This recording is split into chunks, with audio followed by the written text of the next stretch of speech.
naught but dirt. And if lightning did strike the end of your spade, what then? Ain't like rich folk got no trouble. There'd been a time Shy thought she'd get something for nothing, shed her skin and step away smiling.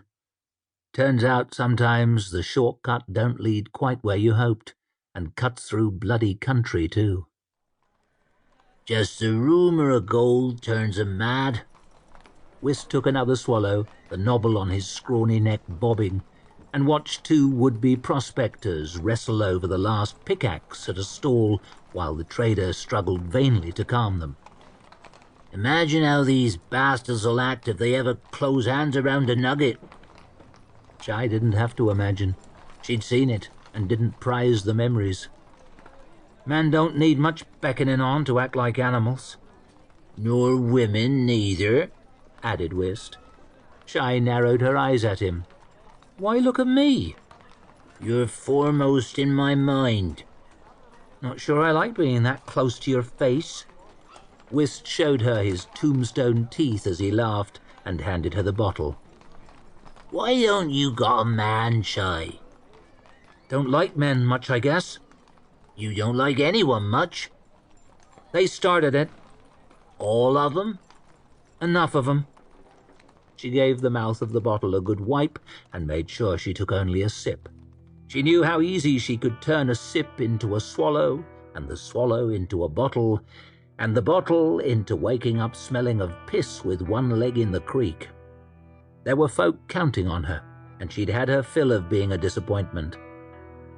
The wrestlers had been dragged apart and were spitting insults each in their own tongue, neither quite catching the details, but both getting the gist.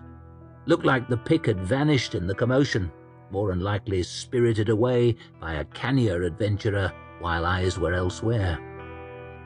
Gold surely can turn men mad, muttered Whist, all wistful as his name implied. So, if the ground opened and offered me the good stuff, I don't suppose I'd be turning down a nugget. Shy thought of the farm and all the tasks to do, and all the time she hadn't got for the doing of them, and rubbed her roughed-up thumbs against her chewed-up fingers. For the quickest moment, a trek into the hills didn't sound such a mad notion after all. What if there really was gold up there, scattered on some stream bed in priceless abundance, longing for the kiss of her itchy fingertips?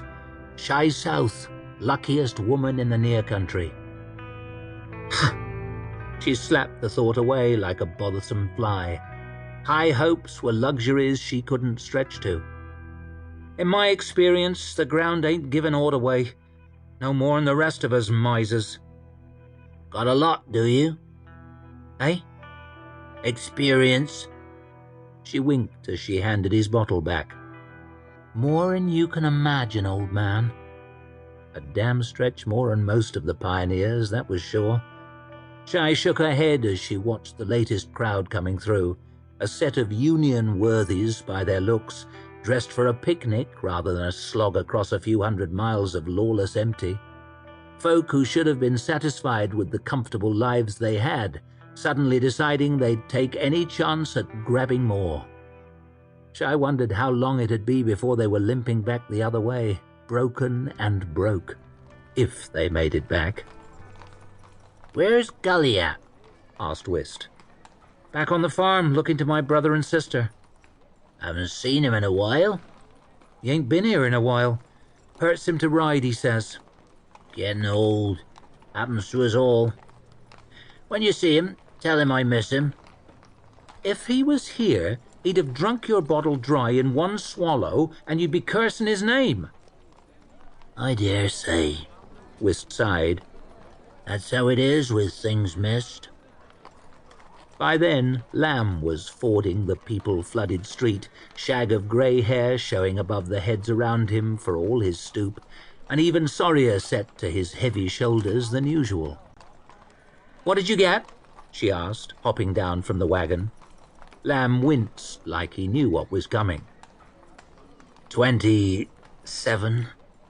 His rumble of a voice tweaked high at the end to make a question of it, but what he was really asking was, how bad did I fuck up? Shy shook her head, tongue...